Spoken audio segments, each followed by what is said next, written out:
Ladies and gentlemen, thank you so very much for tuning in. This is a very, very important segment, and we're going to read from a really, really interesting Substack, actually very important Substack pertaining to the Durham probe special counsels from an attorney on Twitter.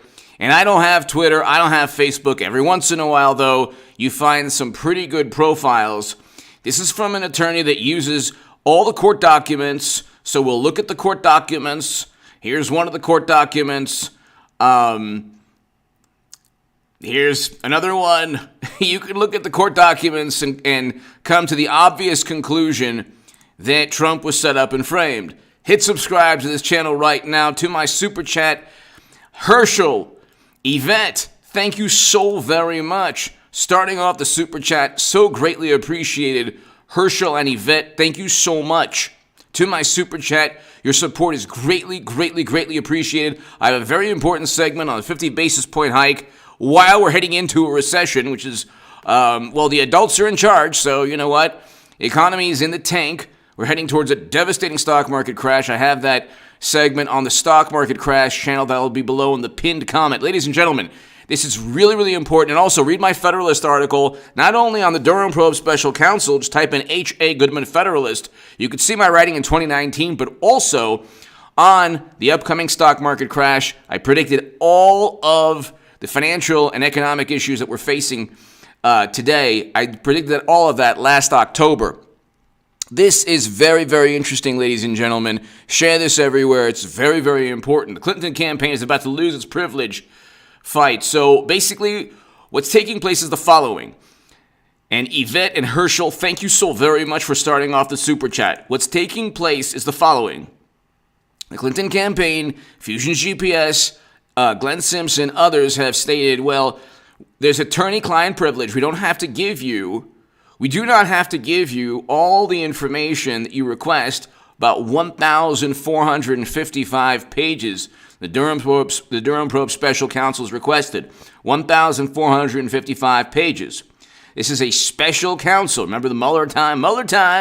Well, this is the Durham probe special counsel. 1,455 pages. You have a whole bunch of people trying to hide, while at the same time, they're claiming attorney-client privilege, while at the same time, ladies and gentlemen, and Herschel and Yvette, thank you again so very much for your kind words as well. They're claiming attorney-client privilege. Anthony, hello. They're claiming attorney-client privilege.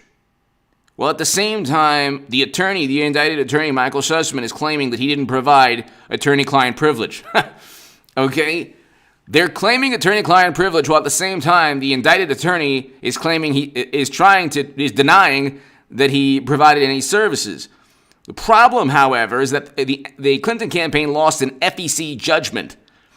They lost an FEC judgment because when Bernie Sanders was cheated in 2016, okay, you didn't hear that today enough from me. Every single day from here until the end of time, I will say Bernie Sanders was cheated in 2016. When Bernie was cheated in 2016, he got about, $200 million from very impressionable, passionate voters. That money went to Madam Secretary's campaign. The Democratic Party got a lot more money than that, hundreds of millions of dollars. What took place is that you're supposed to use money fundraising for the purpose of fundraising, not for the purpose of setting up and framing an incoming candidate. So what happened was the FEC fined both the Clinton campaign and the Democratic National Committee. They ruled against both. You cannot use money given to you by your constituents. A political party cannot use money to then, instead of, legitimate fundraising purposes, buy a dossier, and not just any dossier. If you look, and this is absolutely delicious, dare I say delicious. I don't know if that's a word that I should use or, some kind of, I'll just say it's delicious, okay? here is, if you type in FEC, okay, exactly what it stands for, here's why this is so amazing and interesting and intriguing. And here's why, ladies and gentlemen, and Yvette and Herschel, everybody here, thank you so much. Here's why this is game over. Who remembers Aliens 2? Game over, man, game over. Well, here's why. If you scroll down here, okay, so, there's 79 references, but here, hold on one second. Okay. The complaint contains, hold on one second. The complaint contains additional allegations that Christopher Steele, now, this is really amazing, people. This is absolutely awesome. And this is from the documents, from the special counsel documents. Okay, this is no conspiratorial theories that the left always just, it's a conspiratorial. No, it's right here. It's right. I'm reading. The reason my channel is almost at 200,000 subscribers and subscribe right now is because I'm reading from the actual court documents. The complaint contains additional allegations that Christopher Steele, a foreign national whose firm was a subcontractor for Fusion, violated the foreign national provision of the FEC Act of 1971, as amended, the Act and Commission regulations in several aspects. Why did he violate these laws, in addition with the Clinton campaign, the Democratic National Committee? Here's why.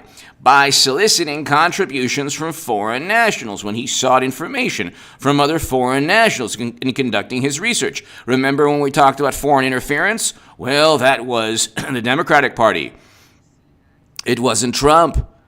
Okay, by making a prohibited in-kind foreign national contribution by providing his research to Mother Jones, a magazine that used it in an article critical of Clinton's general election opponent, Donald Trump, and by providing information to the committee through intermediaries,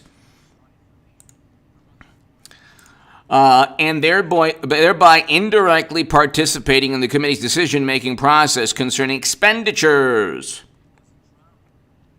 The respondents generally contend that no contributions resulted from Steele's work because he was paid for his services at a fair market rate. The media exemption applies to Mother Jones.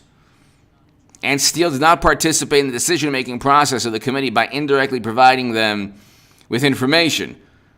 For the reasons set forth below, we recommend the Commission find reason to believe that Hillary for America and the DNC violated 52 U.S. Code, and then here's by the rest of the statute, by failing to properly report Fusion as a payee with respect to certain disbursements. Take no action at this time with respect to the purpose of such disbursements that were reported by committees. Dismiss the allegations that the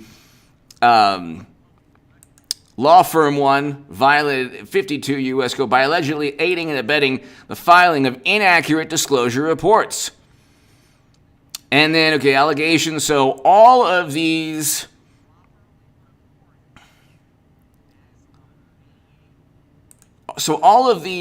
statutes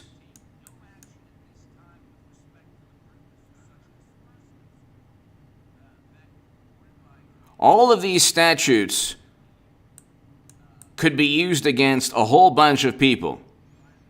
Okay? And we'll just read what the reactionary talks about. So hit subscribe to this channel, ladies and gentlemen.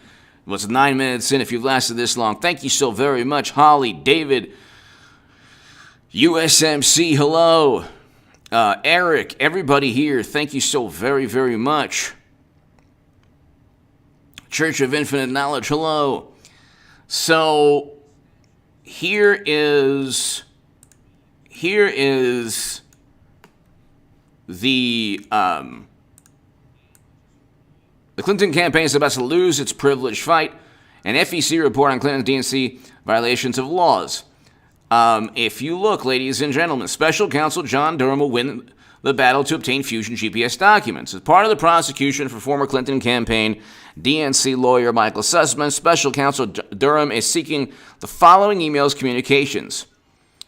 A whole bunch of emails from Law Firm 1, the DNC, HOA, HFA, Hillary for America, 38 emails and attachments between Fusion and Tech Executive 1 and Law Firm 1. Communications between Fusion, Tech Executive 1 relating to Alpha Bank, and other emails that precede and appear to relate to those communications. So, the argument that Fusion was helping with legal advice is hopefully the last theory they'll provide to the public after Fusion GPS is already... Okay, so that's true. So I just want to get to the... So this is awesome.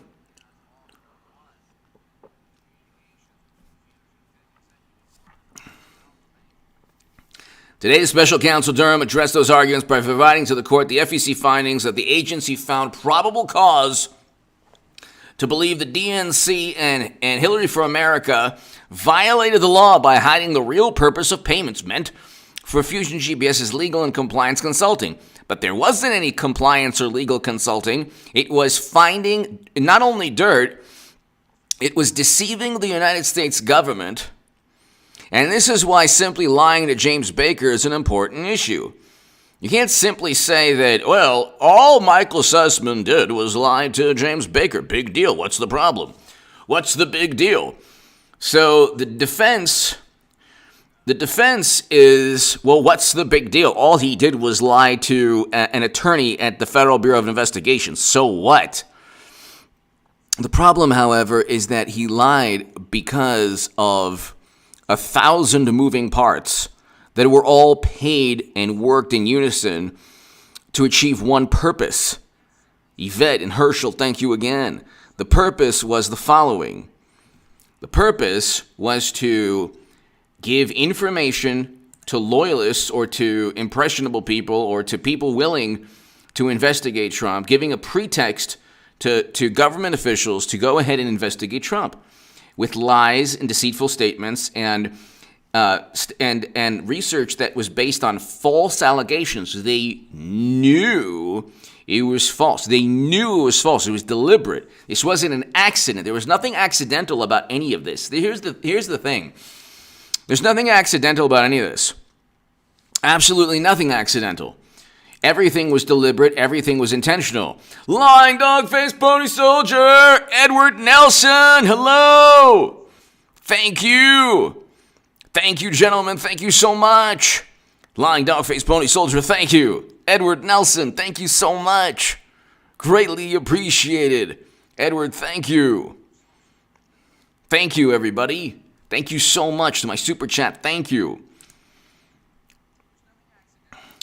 So the special counsel said, look, National Committee, DNC, and Hillary for America campaign, HFA, and the FEC supporting findings, which were made public April 28, 2022. Specifically, the FEC found probable cause to believe the DNC and HFA improperly reported their payments to Law Firm 1 for Fusion GPS's opposition research as legal and compliance consulting.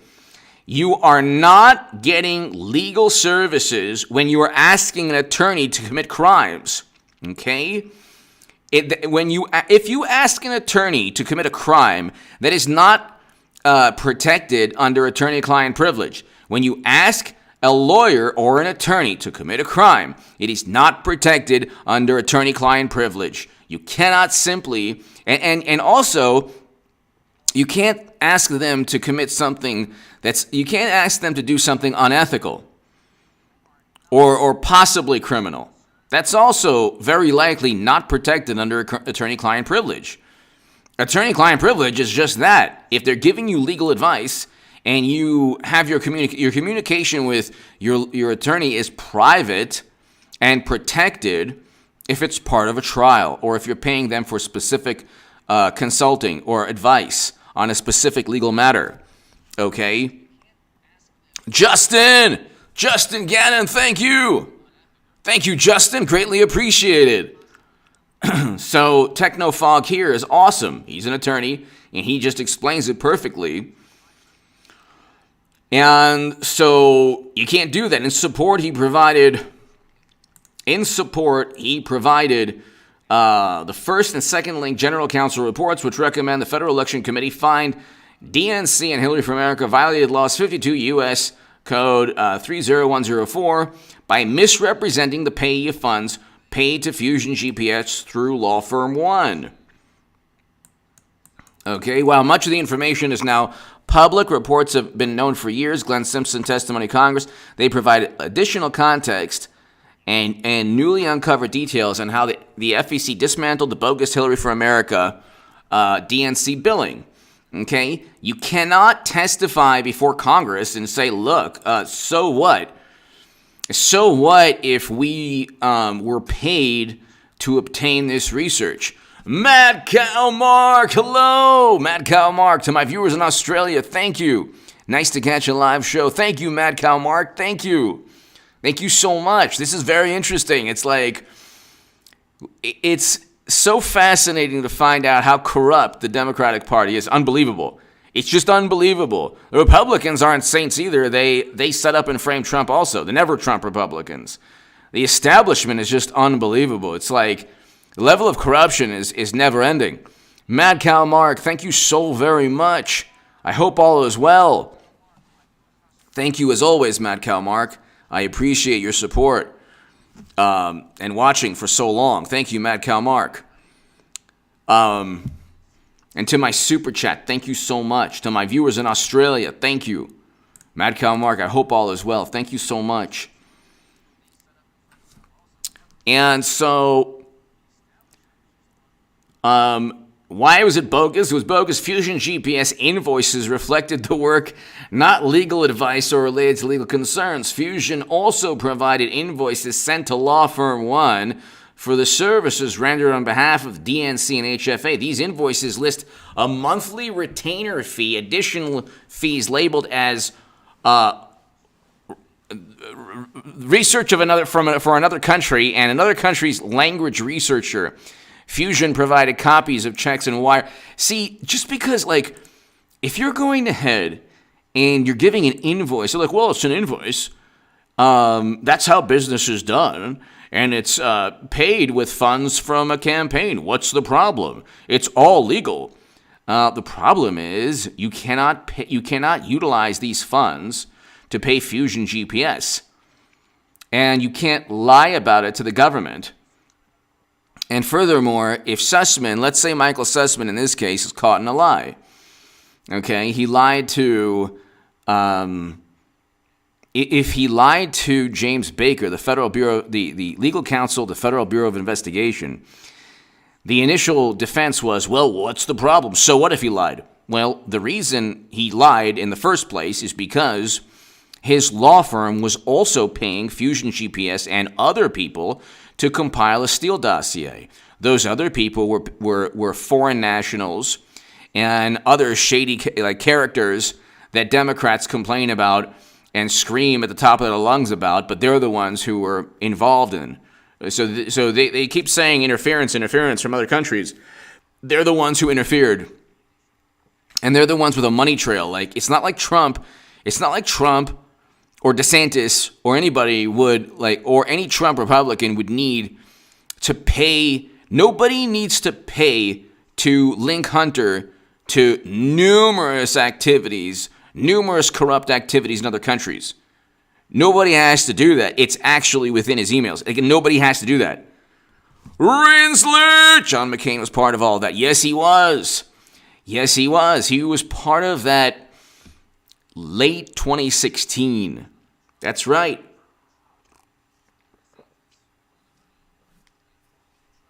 That's right, Renzler. Thank you, Renzler. I hope all is well. That's right. He was one of the Republicans that went after Trump. Renzler, thank you again. Thank you so very much.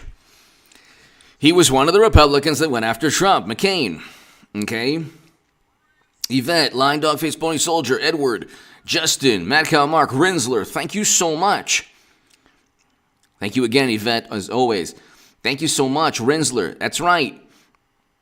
He was part of all of this in about June or July or August of 2016.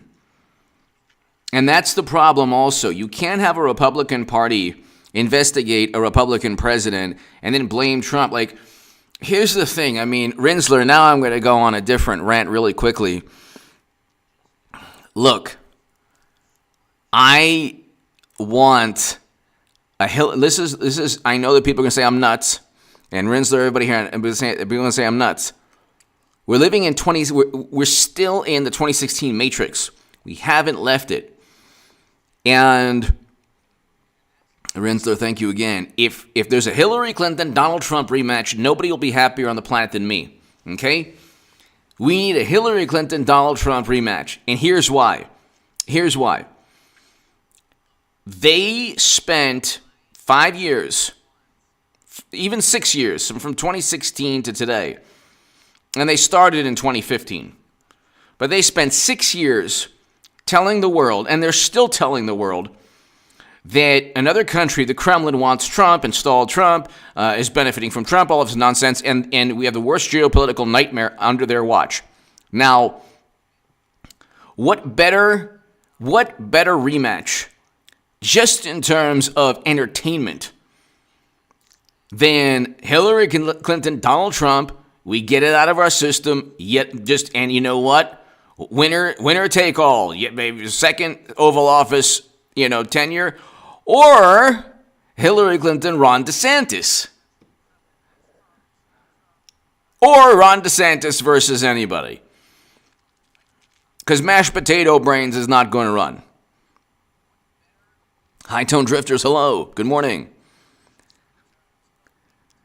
Ron DeSantis, this is the thing. Trump deserves to be back in the Oval Office. He was a great president. The economy and foreign policy categorically was better than anything we see from mashed potato brains. The problem, however, is that what happens when your first string quarterback, so Trump, he throws 3 touchdowns, 2 interceptions, and he throws for 325 yards.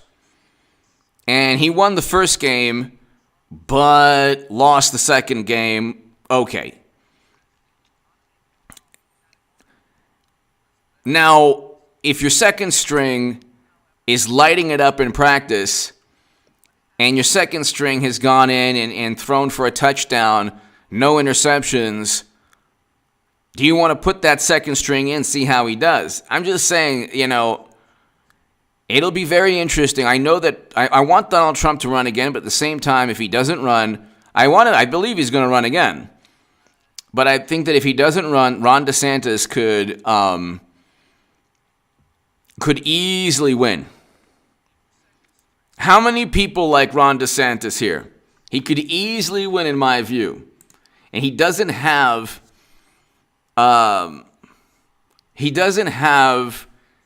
the he has some advantages in that media doesn't have anything on DeSantis. They haven't created a myth around him yet.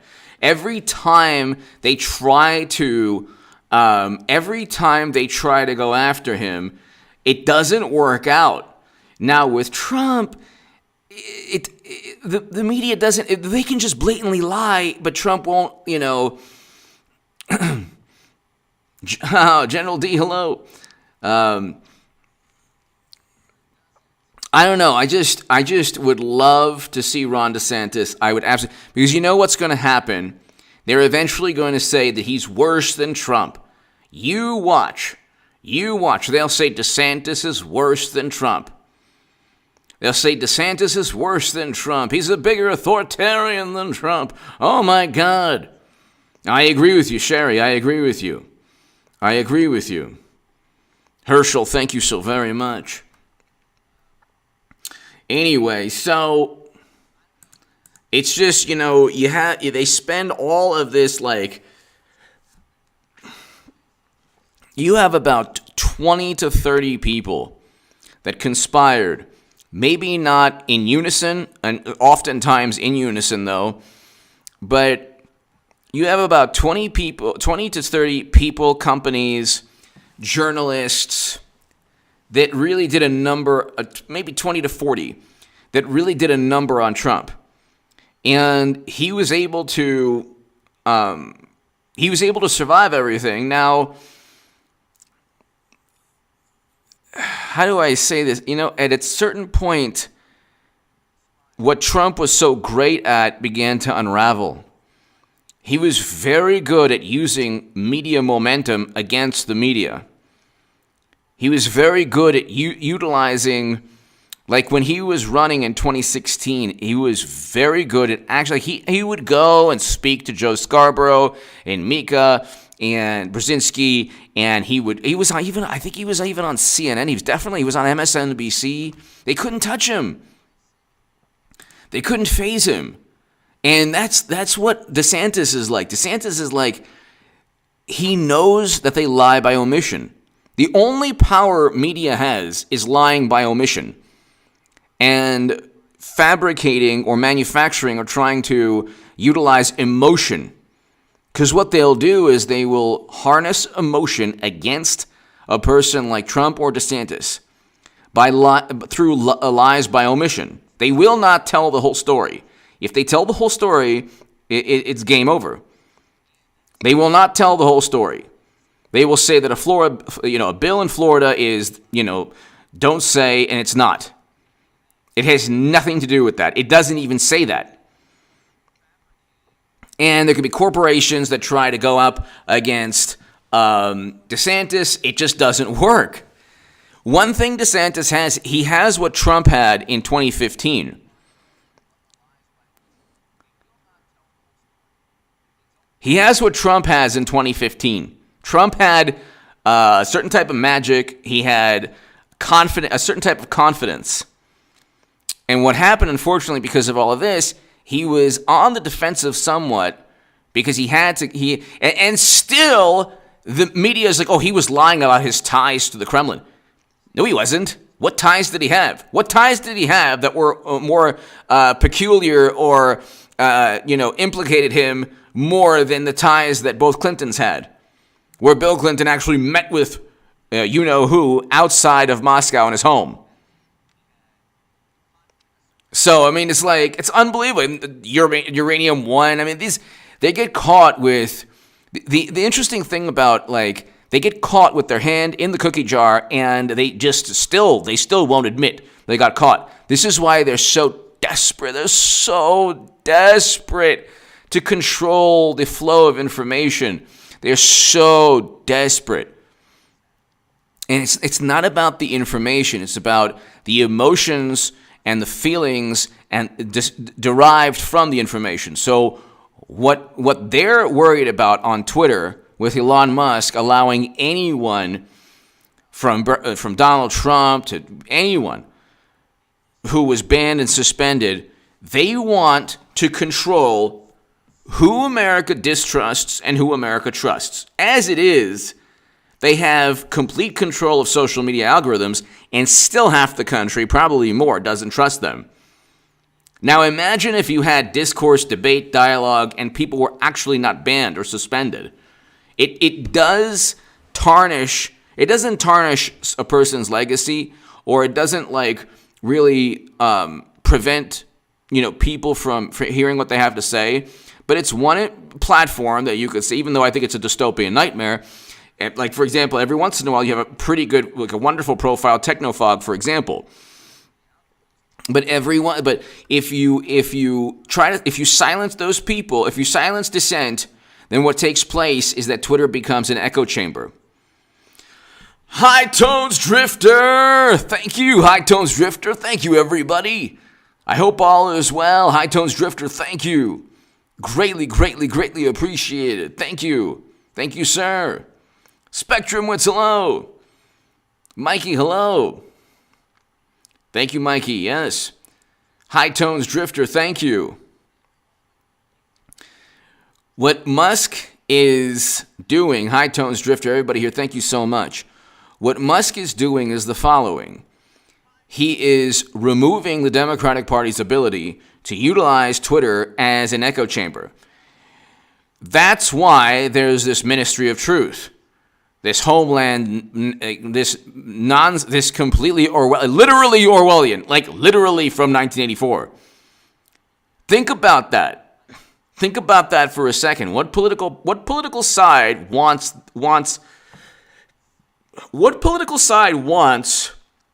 this type of thing?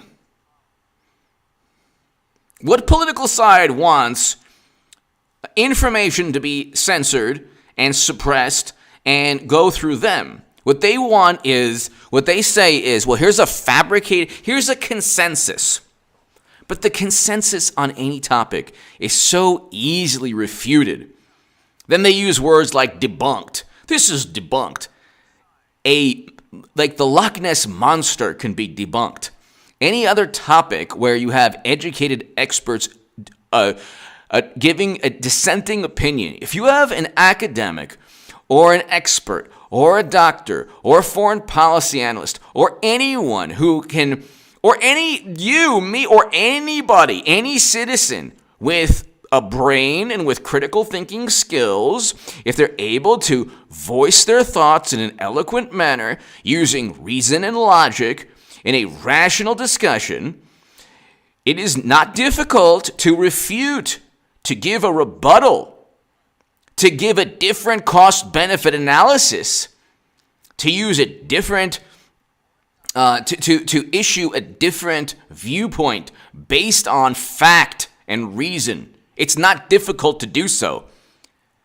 They rely on Twitter to create a fabricated consensus, a manufactured, fabricated consensus that not only limits discussion of information, but stifles the emotions that are derived from any discussion. You cannot distrust the government as long as the government is sided with Democrats.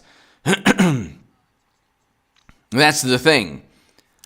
You have to trust whatever it is that the experts or what media latches on to. Media always latches on, by the way, to whatever consensus is good for the Democratic Party. And the consensus that is good for the Democratic Party just happens to be experts and highly educated people who are liberal Democrats and who have one view of life. If you give a different view based on fact and reason and logic, you are deemed a heretic, you've committed blasphemy, you're kicked out of Twitter, you're suspended, you're giving information. This is hilarious. There's all these articles now saying, oh, Elon Musk, he thinks he's an expert in this and that. Well, what happens if people don't know what to do? Who do they believe? Where is this nonsense that I have to give my heart and soul and suspend logic, and where I need guidance from the government or from a group of experts or a consensus here and there? Where is this nonsense? CMW! Godspeed, HE. CMW, Godspeed to you as well. Thank you so very much. CMW, thank you so very much. Greatly, greatly, greatly appreciated. I hope all is well. So kind of you. So kind of you, CMW. So kind of you. Thank you so much. Thank you so much. CMW, don't you love what Elon Musk is doing? It's really about, the Durham probe special counsel and what's taking place with Elon Musk. It's like,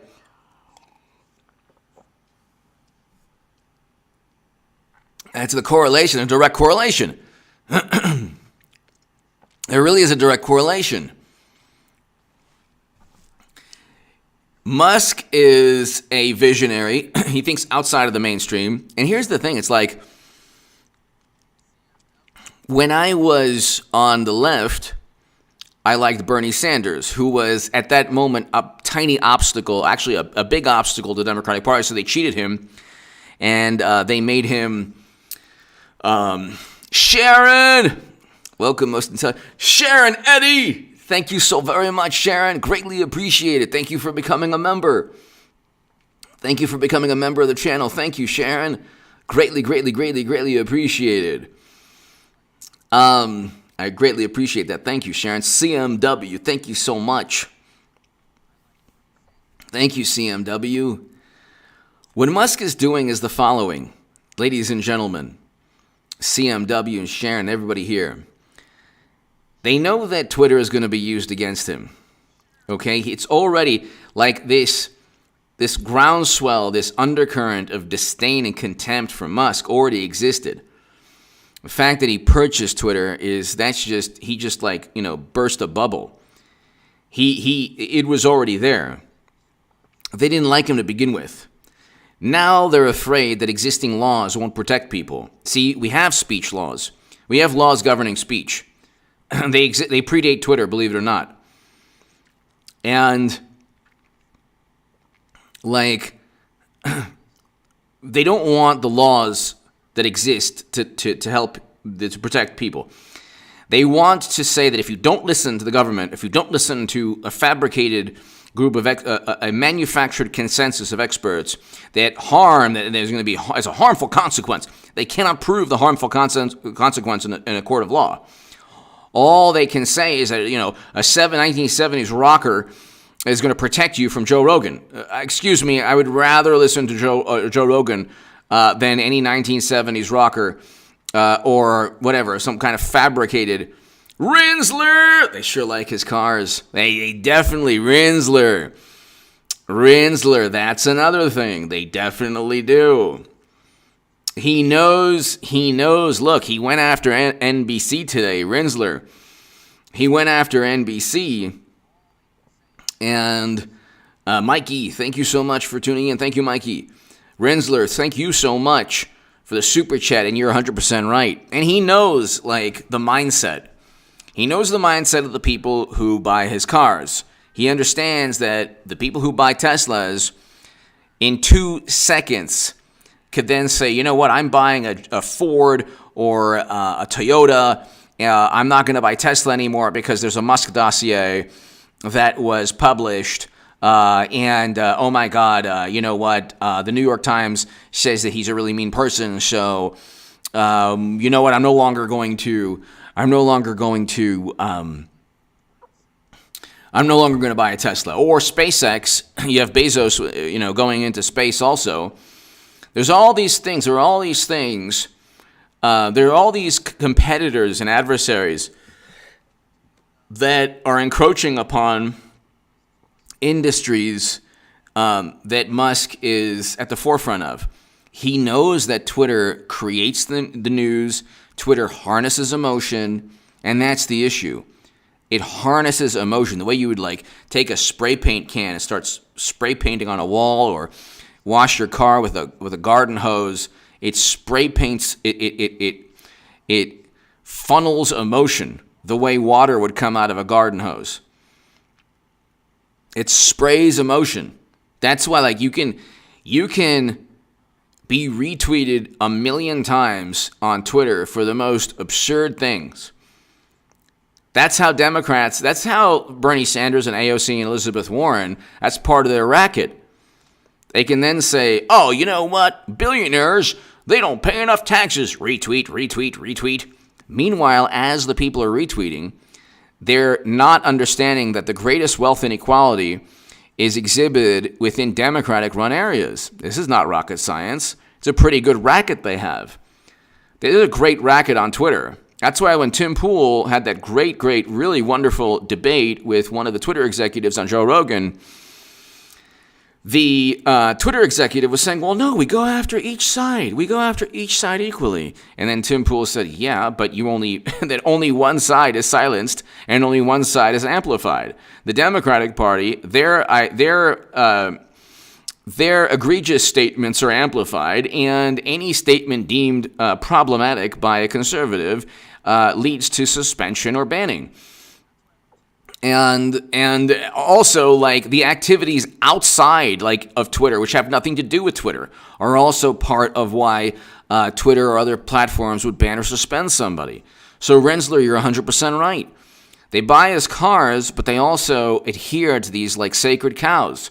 By the way, part of the moral compass, ladies and gentlemen, Renzler, everybody here, CMW, part of the moral compass of a morally superior, wonderful, highly educated liberal Democrat is who's suspended on Twitter, who's suspended on social media. It's part of one's moral compass. It is actually like the social credit score. Like it's like they can say, well, he's so harmful. He's harmful. He's not even allowed on Twitter. That's part of judging someone's character. Do you understand how that is a problem? You know, if you grew up, if you were born before 1985, okay. I would even say if you're born before 1990, but if you're born before 1985, you understand the world. You really do understand the world before. You understand the world before the internet, and the internet is another form of reality that is not reality. It is just a digital escape. And you remember like the metaverse, like, dude, hey, everybody, I'm a big robot.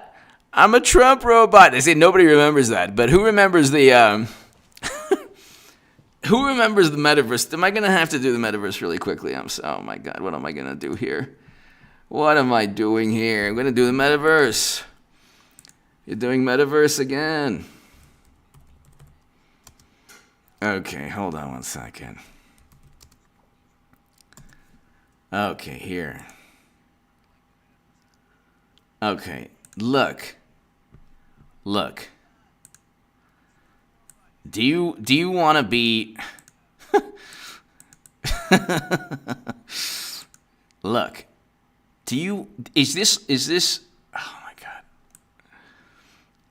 Is this your idea of fun? Hello. Is this your idea of a good time? This is not reality. Okay? This is not reality.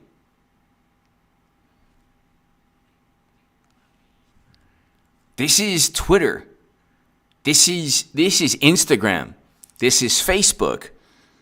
This is social media. This is like basically also LinkedIn and everything else. This is you might, when you're on Instagram, when AOC is pontificating and trying desperately to talk about Elon Musk's ego and completely disregarding the valid and philosophical reasons he's buying Twitter, you're basically in a nightclub with avatars. Okay? If you retweet AOC, you're in a nightclub full of avatars. You're not, there's zero logic. Every once in a while she'll make sense, but it's like every once in a while Bernie Sanders will still make sense, but they don't really believe, like they're not going to implement any of the things that they talk about. The Democrats won't let them. That's why Bernie was cheated a million times. So, I mean, every day on Twitter, it's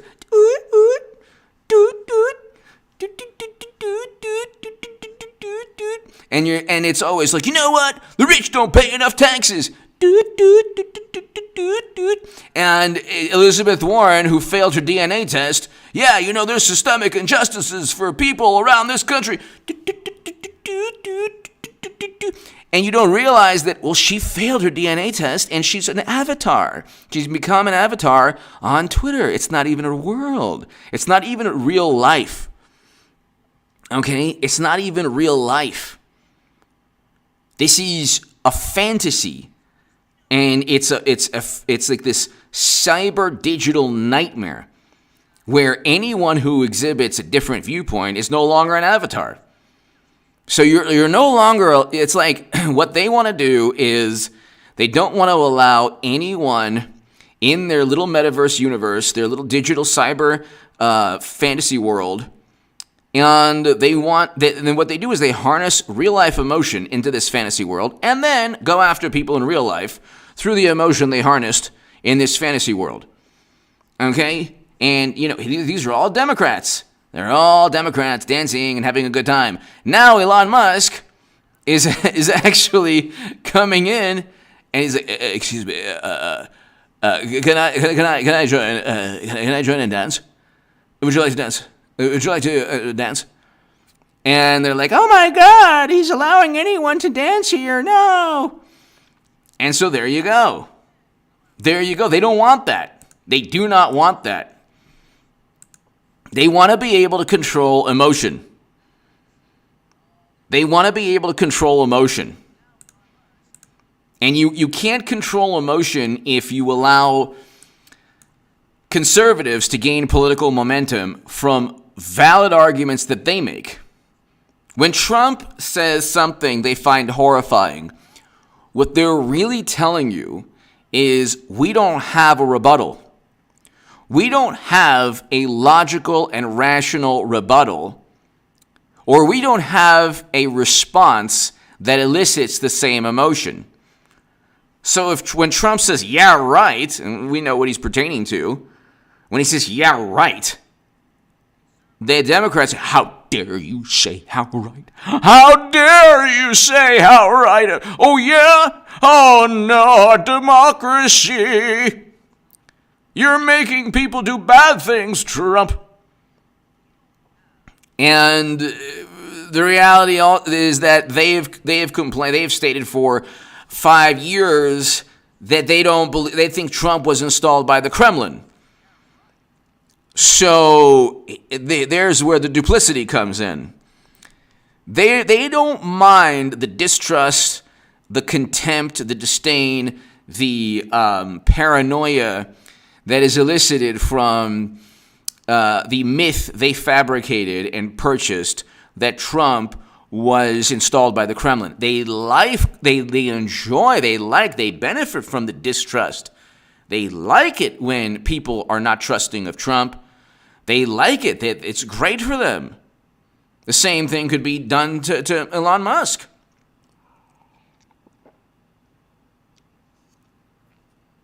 Elon Musk is only doing this because he looks like mashed potato brains Biden.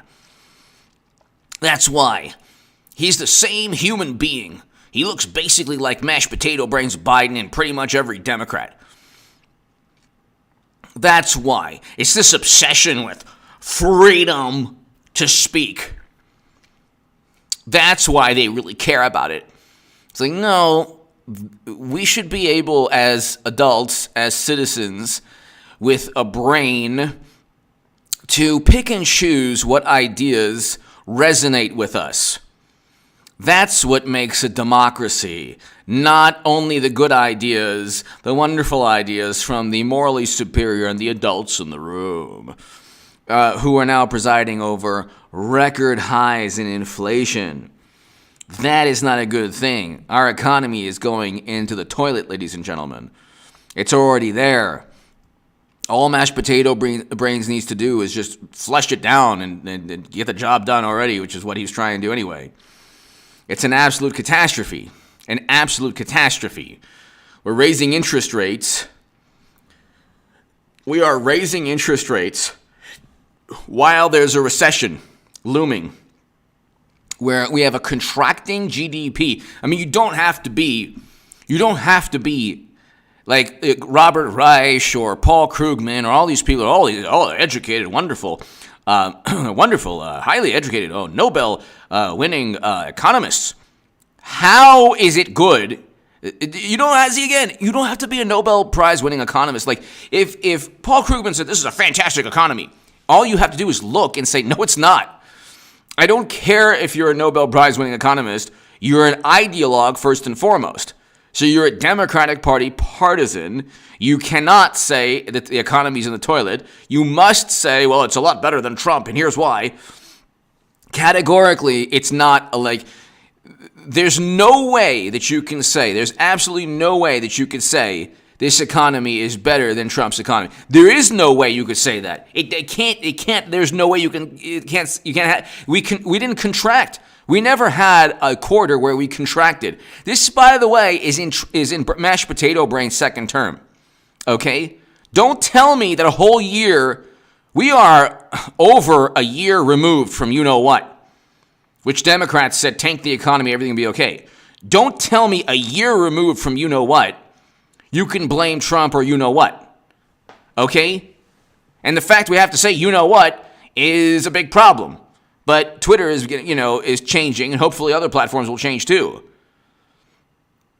Do not tell me that a year and a half into the presidency of mashed potato brains, we have a contracting GDP, and that's Trump's fault.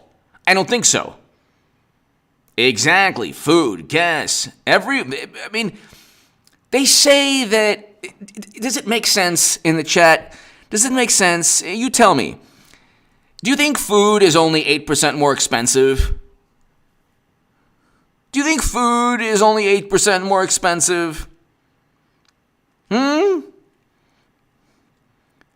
think rent is only 15 or 20% more expensive? Rent, for apartments or, housing. This doesn't make any sense to you.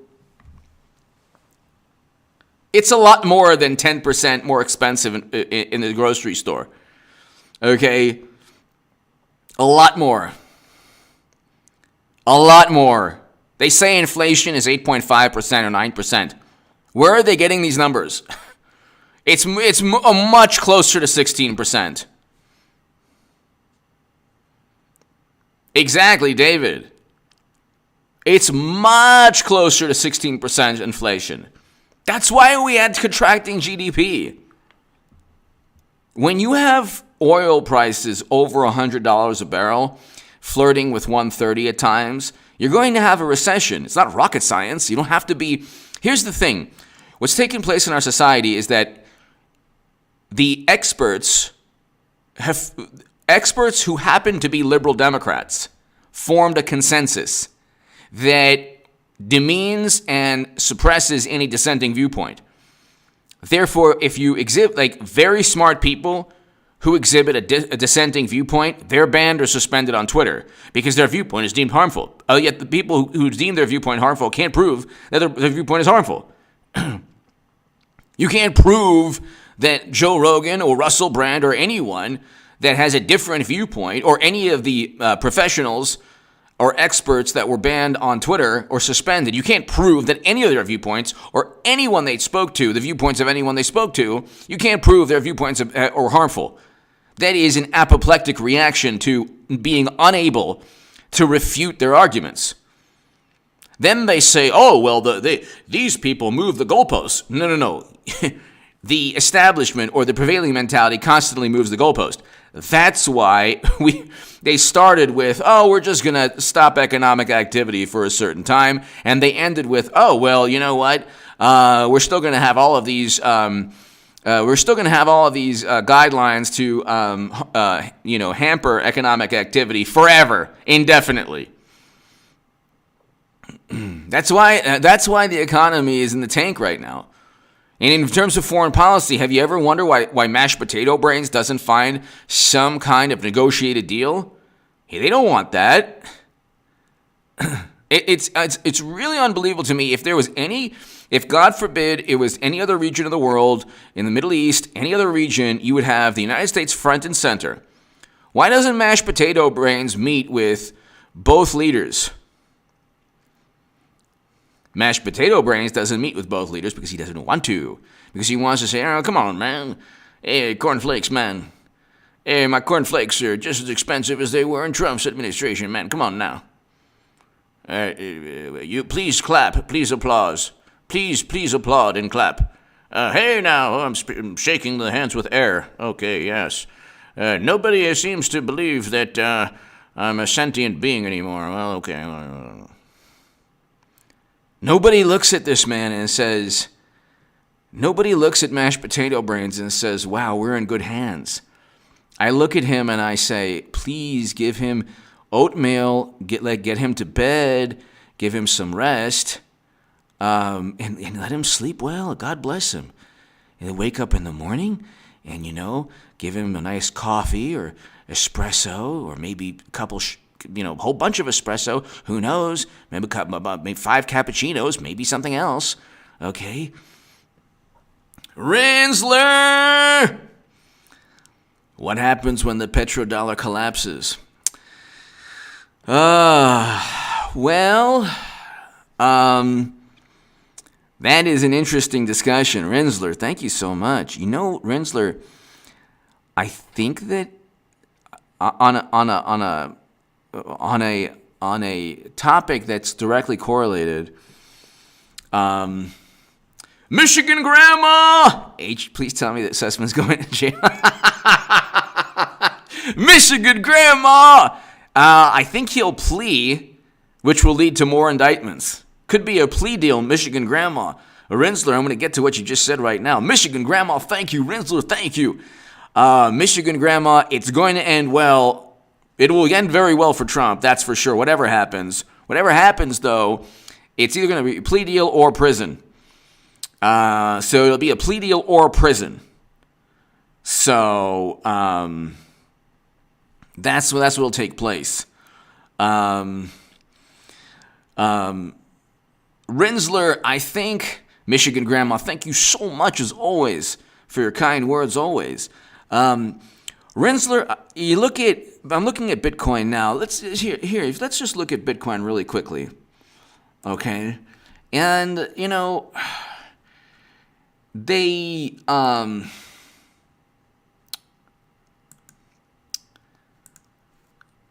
here, let's go Bitcoin.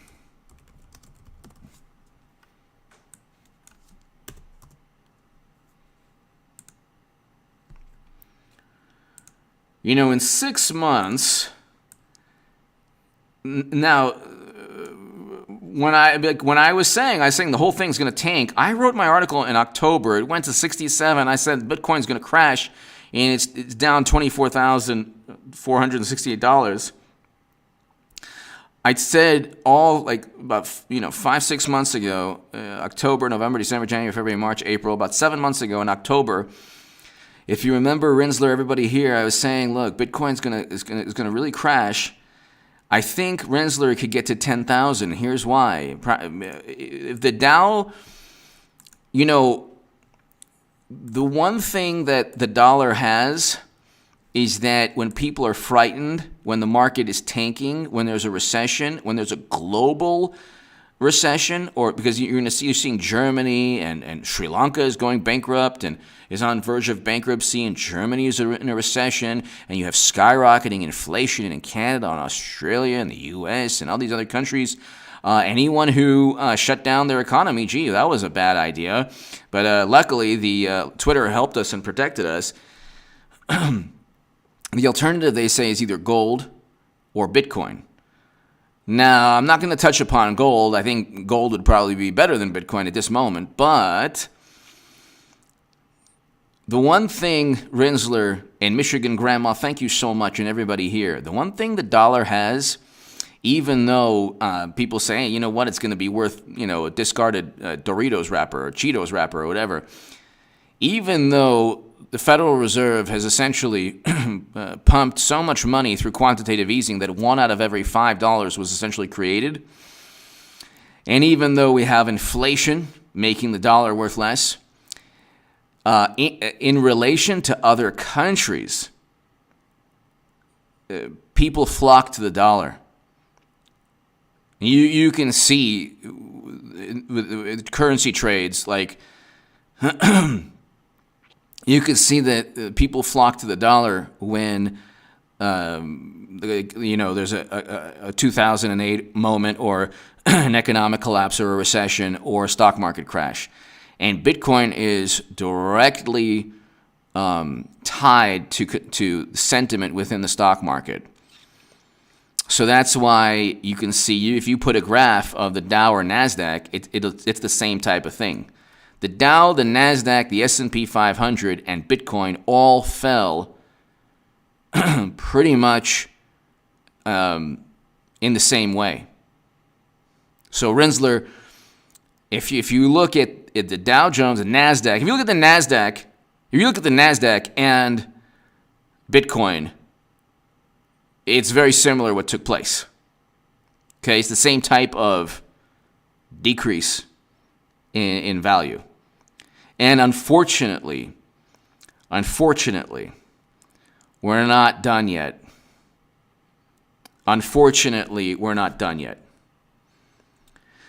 It's going to get a lot worse. It's going to get a lot worse. And you can see, if you look at the value of the dollar, it's actually going up compared to the euro and other currencies, from what I'm reading this, if I'm reading this correctly. So let's see, US dollar index, DXY. Hold on one second. I'm trying to see this here. Yeah, I mean, it's going up. That doesn't mean that it's really worth, like, it doesn't mean that the Fed hasn't diluted the value of the dollar, or that inflation isn't, or the national debt isn't hurting the value of the dollar. But I think that for the moment, and that's an interesting thing, Renzler and Michigan Grandma, everybody here, CMW, thank you. It's interesting that, things are pretty bad now. Now, what happens if China invades Taiwan? Okay. There's two ways to look at that. They're going through very difficult. In fact, the largest hedge fund in China has zero domestic exposure in that country. Isn't that interesting? But you can say, well, they're not going to invade Taiwan. Why would they? Well, a lot of times countries do start military engagements when their economies are in the tank. It is, Michigan Grandma, it is. That's why I say, like, the past 6 months, I was saying to everybody, ladies and gentlemen, save your money every month, aside from Super Chat for this channel. Save your money every month. It's going to get worse. Mashed Potato Brains knows there's no end. There's no end to the catastrophe. When you have to understand, we don't have anyone leading the country. I look back, for example, at President Obama. Didn't like his decisions in terms of foreign policy, and just bailing out banks without actually implementing Dodd-Frank derivative laws, all that stuff. Big problems. But he had a vision. Okay, Trump had a vision, and it was a very good vision, much better vision than his predecessors. Clinton had a vision. Oh, thank you. You finally said something good about me. Oh, H.A. Badman, you're always talking badly about me. At least you said I had a good vision.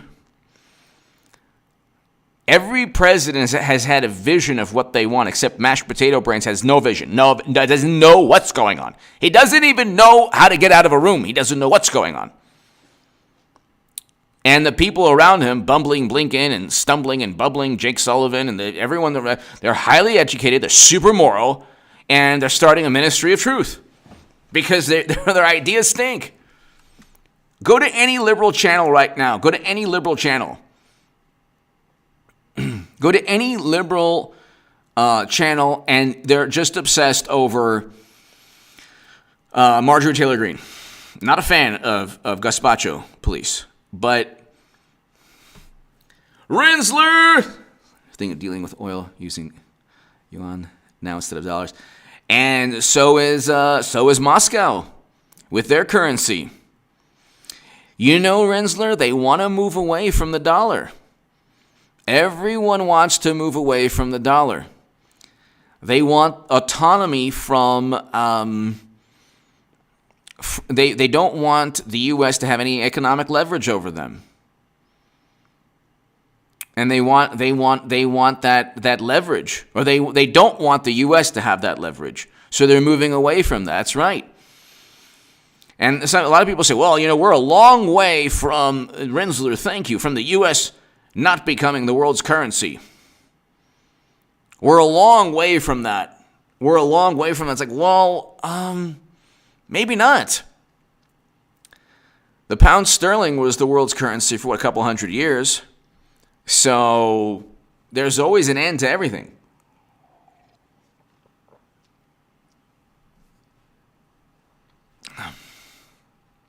There's always an end to everything.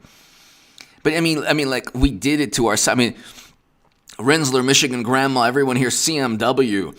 I mean, think about it. Think about it this way. I mean, didn't we seal our fate 2 years ago when the experts ended economic activity? Didn't we seal our fate? Didn't we seal our fate? Think about that for a second. Think about that for a second. Didn't we basically seal our fate?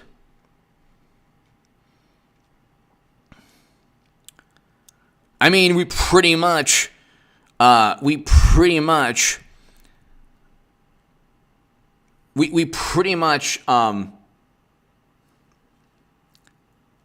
set in stone, we set in place a course of action where the yuan or other currencies could be utilized instead of the dollar. We set in place a course of action where every country, including our own, that shut down economic activity would experience record highs in inflation and contracting GDP. And the thing is, like, here's the issue. I respect people who invest in Bitcoin and crypto.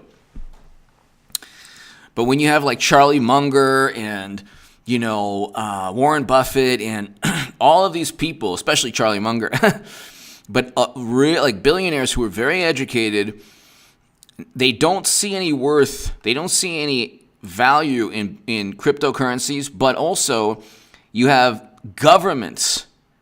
You have governments who see this as a threat or obstacle. They don't want Bitcoin or any of the other Ethereum or any of the other cryptos to survive. And, it's going to be really, really sad. And I don't wish this upon anyone, but I fear, because 20 years ago, I remember the dot-com bubble. Okay, I remember all of that. You're going to have a lot of people in their 20s and 30s who have $10, $15, $20, $30, $100,000, $200,000, $300,000 in Bitcoin or Ethereum or crypto, and it's going to go to $80, or it'll go to because they're buying and selling or whatever, or they're just buying and holding. It'll get to like $300,000 will get to like $50,000. Or $60,000, or $60,000 will get to $10,000 or $5,000. Like there is, or depending, there's a whole bunch of cryptocurrencies. So even the ones I'm not naming, let's say they go all in on like some small and I'm not even naming all of them, but the ones that really aren't well known, you could definitely go from $300,000 to $10. Not even 10. You can lose everything. It's like I understand the concept, unfortunately, and this is worse than the .com. This is worse. This is way worse because you have people who really believe in the ideology, and I respect those people. I respect the ideology behind Bitcoin, but if it's so tied to the market, you lose $24,000 in value for one per Bitcoin in 6 months. So, that's 38% loss in 6 months. Let's look at So it went down 33. Now it's still 37. You think of it this way, ladies and gentlemen, also, Renzler, everybody here, it was not long ago that Bitcoin was at, 2 years ago, Bitcoin was at 14,000. What is to stop it from getting back to 14 or even 10,000? You look, and a good part of the money was already pumped into the economy. This is 2 years ago in November. You can look at the chart here. 2 years ago in November. Now corporate profits are declining to where they were in around 2019. So you're going to have the market descend to close to 20,000 in the Dow. And who knows where in the NASDAQ. I mean, it's going to be a catastrophe. And Bitcoin will go down with it. So I don't know.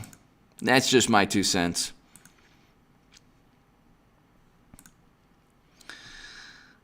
Ladies and gentlemen, thank you so very much for tuning in. I really appreciate your support, everybody. Renzler, Michigan Grandma. Renzler, thank you again. CMW, thank you so much as always. CMW, High Tones Drifter. Renzler again. Mad Cow, Mark, Justin, Edward, Lying Dog Face, Pony Soldier, thank you. Yvette, thank you. Herschel, thank you. I just think that if you look at what's taking place, the stock market is going to collapse because there are too many unpredictable hedge funds, derivatives. We have a derivatives nightmare on the horizon. We have geopolitical problems on the horizon. There's so many things that could take place. Ladies and gentlemen, thank you so much, everybody. David, thank you so much. Eric, thank you so much. I'll see you all soon. I'm not sure if I'll do one tomorrow. But be on the lookout in the evening for the live streams. And thanks, everybody. I'll see you soon, everybody. Definitely around about 12 p.m., 3 p.m., 6 p.m., 9 p.m., and then right before 12. Michigan Grandma, thank you again.